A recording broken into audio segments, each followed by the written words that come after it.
From CGTN headquarters in Beijing, this is The Hub with Wang Guan. Hello and welcome to The Hub on CGTN. I'm Wang Guan in Beijing. It's another turn of the screw as the U.S. doubles down on its tariff measures on April the 2nd, a quote-unquote Liberation Day, according to President Donald Trump.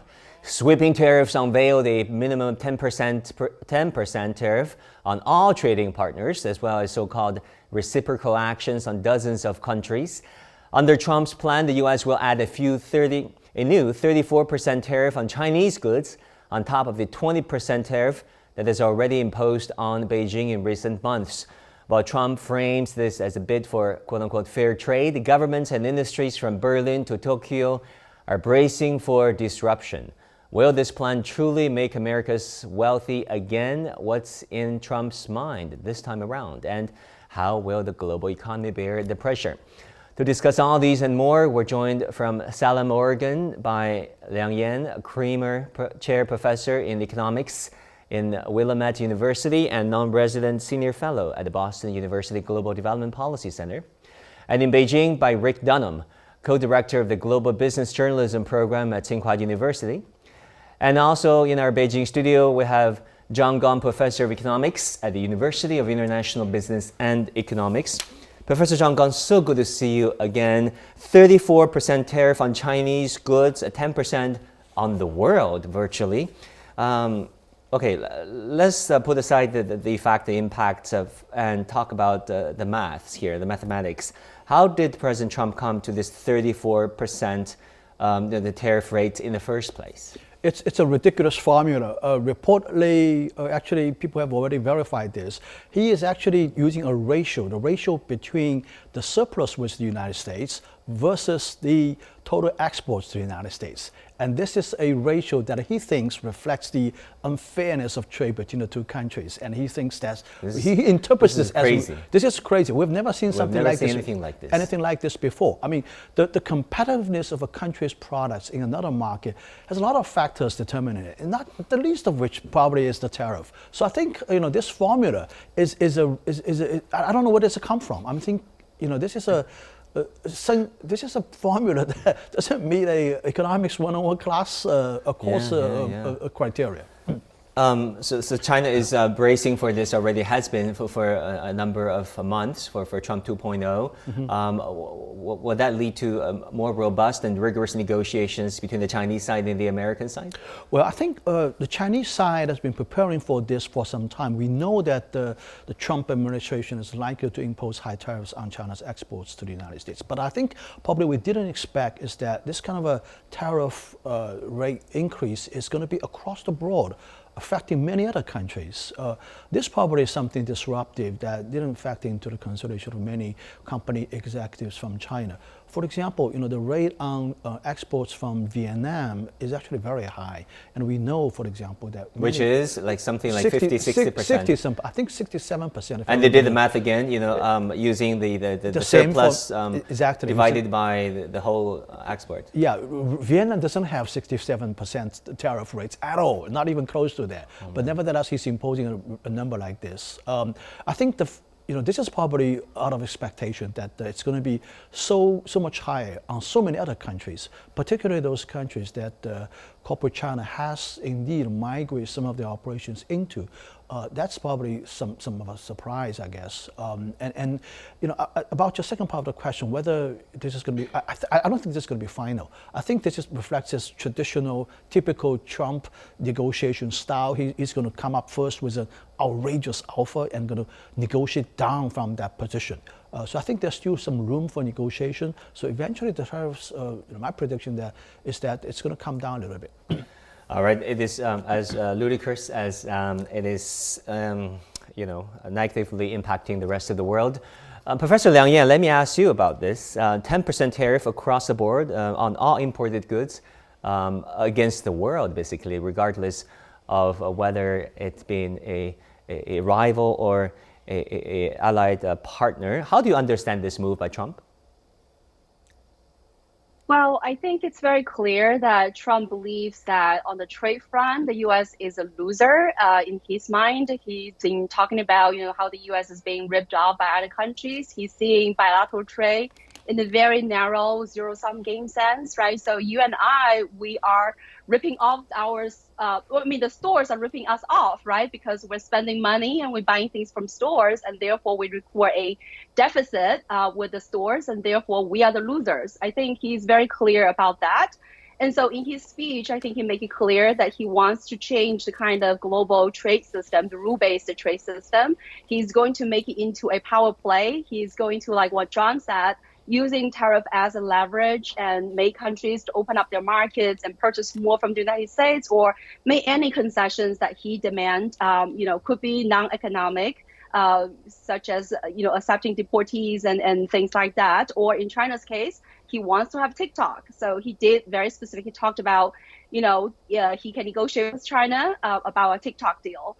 But unfortunately, I think really what he's doing is sabotaging, right, the whole trading system with the allies, with, friends, quote unquote.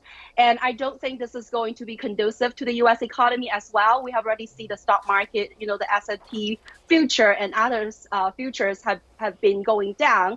And the stock market basically has been really stumbled since February after he announced the tariffs. It has been down since, February by 11%, which, 7 trillion market value loss. And of course, there are a lot more ramifications when it comes to U.S. economy, and we can talk about it. And also, of course, the global economy is at stake. So it's clear that he wants to achieve certain objectives like getting tariff revenues, getting jobs back from the U.S. for the United States, and also to revitalize the manufacturing sector and many other non-economic objectives. But the real question is, can tariffs really deliver any of these objectives? And I think for most economists, the answer is no. I mean, you raised a very important point. Volatility is up in the financial market. S&P 500 dropped by 5.8% and NASDAQ down 8.2%. I mean, those are facts. Rick, let me turn to you. Higher tariffs are expected for nations the White House consider bad actors on trade. For example, Japan and the European Union will face tariff of 24% and 20% respectively, instead of the universal 10%. And the White House says these tariffs could boost U.S. revenue by $600 billion a year. What do you think about this? Well, first, I think that $600 billion a year figure is just absolute dreaming. I think somebody just picked it out of thin air so they could multiply it by 10 and have a big number that they could use to justify the tax cuts that they want to extend, which basically would mean that you're taking money from American consumers, you're harming the international economy, and you're giving tax cuts to American corporations and the wealthy. But what John was saying is absolutely true. This formula is absurd. This formula could be a fourth grade math program. It has nothing to do with trade fairness. It just looks at the numbers the way they are frozen in time today for trade deficit and creates this artificial number. If Donald Trump wants to deal with unfair trade practices, he should not target nations that are successful in exporting, like Bangladesh, like Thailand. I mean, if you look, he's punishing the nations that have worked with the United States to try to improve their economies, and they've shipped products to the United States. They don't necessarily have the trade barriers to the U.S. These tariffs have nothing to do with the trade barriers that other nations have. They're just the bottom line. The bottom line figures on trade deficit. It's absolutely ludicrous, because how do you negotiate with Donald Trump? You say you take down trade barriers, but if the tariffs are based on what products Americans buy rather than the trade barriers, you can't really negotiate, because you have to wait for new statistics to come out in 3 months, 6 months to change it. So I think every professional economist, except someone in the Trump cult, would think that these are absolutely absurd plans. And even if you agree with Donald Trump's theory, which is their unfair trade practices and manufacturing and jobs have been shipped from the US, this does nothing to solve it. And it only jeopardizes the global economy, both in terms of stocks and in terms of business, of the core of the global economy and interdependence, which is global trade. I mean, definitely so much is at stake.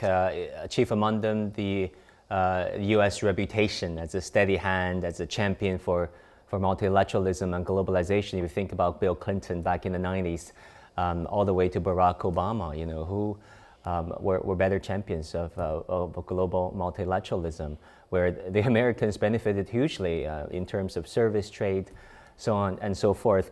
Professor John Gong, you have a very interesting theory whereby you believe that restoring America's manufacturing base has deeper and more underlying considerations than just taking the jobs back. Yeah, I think this is probably more of a concern from the Trump administration's perspective. Trade is an issue that Donald Trump is indeed concerned about. I mean, he is really believing tariffs. I would say tariff is a religion to him. He's married to that, and ultimately he's going to bear consequences for that. But other than that, I think there are some people in the administration who are more concerned about the loss of the industrial base, the loss of manufacturing capability in the United States over the past few decades, which are reflected now in its innovation capability, particularly in the defense industry area. J.D. Vance had a quite famous speech about it, I think, if I remember this correctly. If specifically talk about the lack of industrial base as a cause for lack of innovation, and he particularly mentioned the shipbuilding industry. That's why the shipbuilding industry in China is being targeted right now by the Trump administration. I think to some extent that's true. But the thing is that this process of industrial migration is not something that can be controlled by the government. I mean, if you look at the economic history, there's a historic pattern how the industrial clustering base has been migrating, from Europe across the Atlantic Ocean to the United States, and then migrate from United States to Asia, to countries like Japan and South Korea, and now it's in China. And I would predict it's not going to stay here in China forever. It's already starting to migrate out of China. This is something determined by underlying economic forces, and I think Donald Trump is trying to fight against it. And it's not going to succeed in my view. I think it's just going to cause high inflation in the United States. It probably will attract back some investment, but ultimately this is a tide that's very difficult to fight against. Yeah, let's see what Donald Trump's gravity-defying efforts will lead to. Now, with the 25% tariff on imported cars kicking in on Wednesday this week, Donald Trump told NBC's Kristen Weller. Let's take a listen.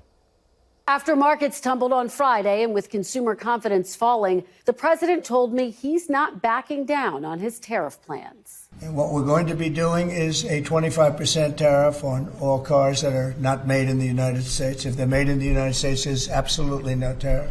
And the president telling me the auto tariffs are, quote, absolutely permanent. And on fears of foreign automakers raising prices, quote, I couldn't care less if they raise prices because people are going to start buying American-made cars. So, Professor Liang, what do you make of this when Donald Trump said, I couldn't care less if other countries impose tariffs on American cars because the Americans would just buy more American-made cars? Well, I think there are a couple of things here. One is very clearly that he knows that the U.S. consumers are eventually going to foot the bill for the tariffs, despite his rhetoric that the foreigners are paying for these tariffs. It's clear that eventually these higher imported costs are going to be passed on to consumers. And so domestic car could see the price rise by $3,000, imported car could be $6,000, and any cars could be up to $10,000. And so that is going to be eventually burdened by the US consumers. And so that is number one. Number two, I think it's clear that he's thinking using the tariff that's going to protect the domestic industries and to increase production. But there are many questions as to how this is going to happen for two major reasons, right? One is that if the automakers are enjoying their market share, they're being protected, they're able to produce less cars with higher prices and still earn that profit margin. Why would they have the incentives to expand the production and lower the prices for the consumers eventually? It's not going to happen. And second, I think I agree partially what John was saying. Tariff is not an effective tool to really reindustrialize the United States because it takes a lot more than just domestic protection. You need to invest in your infrastructure. The US's infrastructure is at a C- according to the Civilian Engineer Society.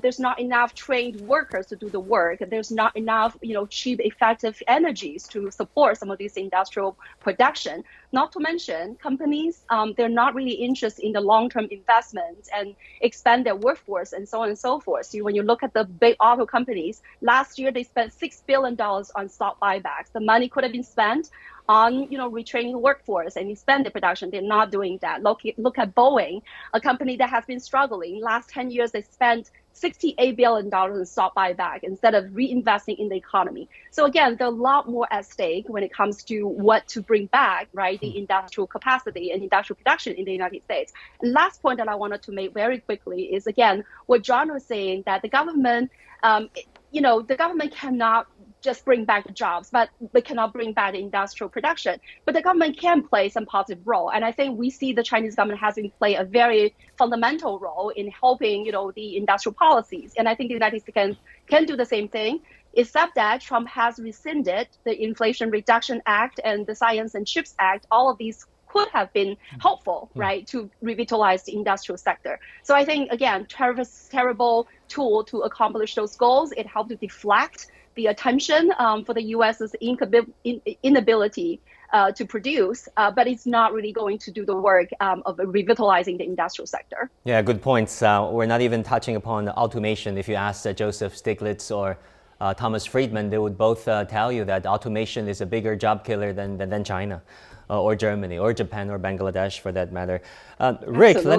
Rick, let me ask you about this. I mean, the U.S. has a huge trade surplus, not deficit, surplus in service trade. Hollywood movies, having more students and tourists coming to the United States, IT services, financial services.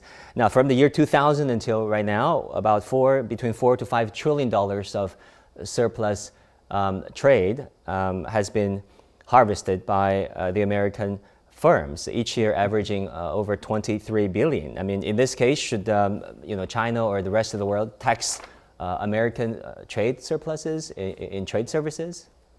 Service trade, I mean. Yeah. I mean, you're absolutely right. America has a huge surplus in trade and in services. And trade deficit is goods and services, but Donald Trump focuses on manufactured goods. Right now, what we're going to see is an experiment in trade policy, since Donald Trump has thrown out old-fashioned capitalism and he's going back to this 1930s, 1920s era protectionism.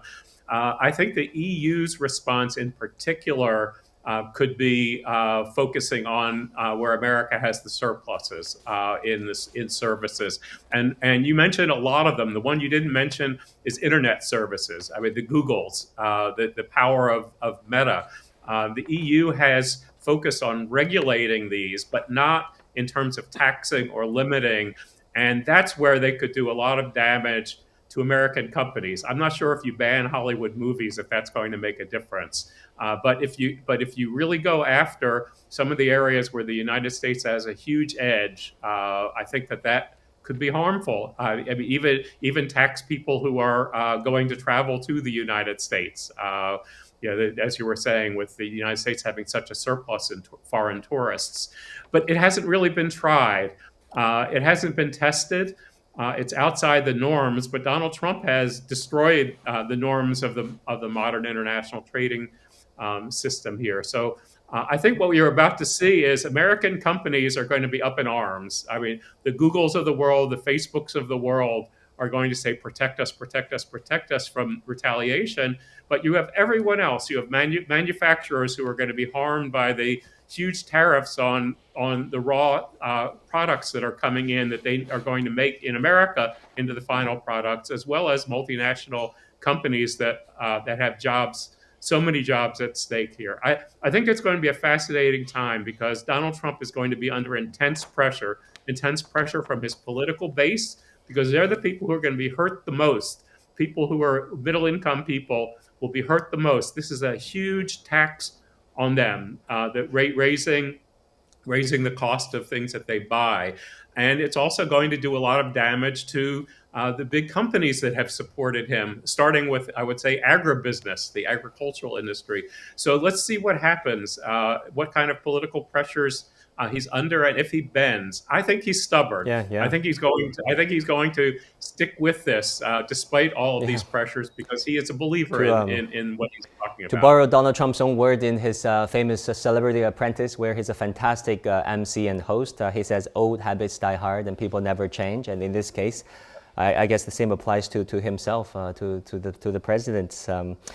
Talking about the prices of daily necessities, Liang Yan, you live in Oregon, the United States. How is the price of eggs doing right now? Well, I mean, the price is still pretty high. Trump has said that today at the Rose Garden that the price has gone down by 59%. I haven't seen that real reduction. And the funny thing is also, when you purchase eggs, for example, from Costco, there's a limit of per household three units of eggs, is the maximum that you can purchase. But of course, Trump has talked about the gas price has gone down and things like that. But at the same time, I think if you look at the Federal Reserve, their own estimate is that inflation could go up to, core inflation could go up to 2.7%, from the current 2.5% projection. And now with these massive, tariff across the board, I think it's most likely that prices are going to go up.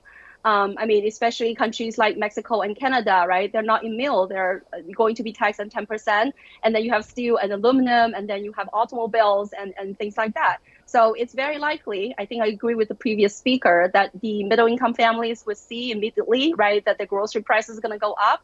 The consumer electronics and many other, big ticket items are going to go up, including automobiles. And so I think that is going to be a really burden on the U.S. families. But also, I think importantly, this has tremendous distributional effects, because the lower income families are going to really see a bigger hit because of this. But at the same time, I would say, though, even though Donald Trump did say he may consider running for the third time, I don't think he's really, with his age and everything, right, that he's probably not going to last more than 2 terms. And so I don't really know how much he really cares about, what the voters would say about his decisions and how he rattled the U.S. economy, which is clear is going to be the case, right? When you look at all the forecast, the probability of recession has been upgraded from 15% to 35%, according to Goldman Sachs. And look at Federal Reserve Board's own estimate, they're looking at a 1.7% of growth rate as opposed to 2.1% that they forecasted back in December. So I think, stagflation, even though it's still too much premature to declare that, but I still think that this is definitely going to be a sentiment dampening kind of policy act at this point. Yeah, exactly. Professor Gong, what concerns you the most when it comes to the negative impact of all this tariff wars? Yeah, well, Donald Trump won his election based on a promise to address American consumers' concern at the grocery stores and the gas pump, right? Now, what he's doing actually is introducing more inflation on the 2 biggest items that American people spend now. One is not just the gas price, the costs themselves. The cost will be more expensive by thousands of dollars, $2,000, $3,000, $4,000. A lot of cars are being made across the Rio Grande in Mexico. I'm talking about cars made by American companies, Ford, GM, those cars. And the price of cars are definitely going to go up. The second thing I want to mention is the housing price. American houses are built by 2x4, 2x6 lumbers. A lot of it is actually imported from Canada. What's called the SPF lumber. These are spruce, pine, and fir lumber coming from Canada. The prices of these lumber are going to go up crazy. I think at least doubled. And that what it means is that for the builders, the cost of building a new house is going to increase by at least $10,000 to $20,000 just for an average 2,000 square feet house. Now, this is going to be a huge ticket items for American people. Look at the expenditures on a monthly basis. The biggest expenditure is on mortgage. The housing costs going up is going to lead to the sale house, the market prices for house, existing houses prices going up as well. And what it means is that the rental cost is also going to go up. So the biggest item for housing is going to go up. The second biggest item is the transportation. People spend $20,000, $30,000, $40,000 to buy a car. Now it's going to go up by $2,000, $3,000, $4,000. It's a huge item for American people on their monthly car payments. Very important points. But the last time I traveled in the Trump country, which was 2019, before I left America for Beijing, the Trump supporters told me that they're buying Donald Trump's propaganda narrative. That is, bear with me. Acute pain is better than chronic suffering, and much of Trump country actually believe in it. Yeah, well, I think it's going to take some years for people to realize that this is really hitting their pocketbooks. I think there's still a lot of American people who are trying to make ends meet in a very difficult way. I mean, they're living by paycheck, and they're really stretched thin. And all of a sudden, you are talking about at least a few $100 of monthly expenditures each month, and that's a huge problem. Exactly, that is a huge problem. We have many more problems, caused by none other than the United States, right? 4% of the world's population using 17% of the world's resources, harvesting 25% of the world's wealth. If not for the sacrifice of the resources that has been exploited at the developing countries, manufacturing all the things that the U.S. consumers need and buy, I don't understand how come America could be as wealthy as it is today. But all things aside, at the end of this edition of The Hub, I'd like to share a song. You heard it right. An AI-generated song called A Life-Shocking Reality. The track is, of course, AI-generated. A friendly reminder, the debt crisis, 100% human-made. Thank you for watching. I'm Wang Guan in Beijing. Bye and take care. We have Liberation Day, as you know, on April 2nd.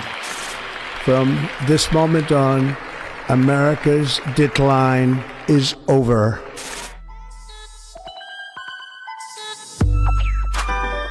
Liberation Day promised us the stars, but tariffs kill our cheap Chinese cars. I just spent $33 on dinner tonight. Deals just hot air from your top. What are you talking about? Was $8.25 now $6.89? Like this is some amazing deal.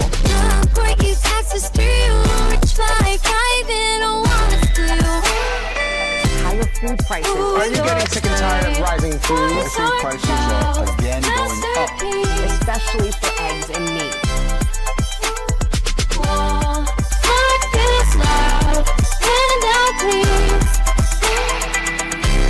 Your taxi's truck, your taxi tire, Midwest burning, your dumpster fire. Canada cuts, Mexico side, free trade said, but you don't, it's pride. Because many countries have taken advantage of us. You lied. We'll win, but they kept up that 10%. Jobs, robots, shut up, not legal rent. Satellites crash, Bezos will sing. The GDP's slipping, the Fed's out of tricks. Your patriot tax made Wall Street sick. And to explain that's how God is knees, but your body's still cashing on loophole schemes. Look what your taxes do. Eggs up 200%, spreads a mortgage too.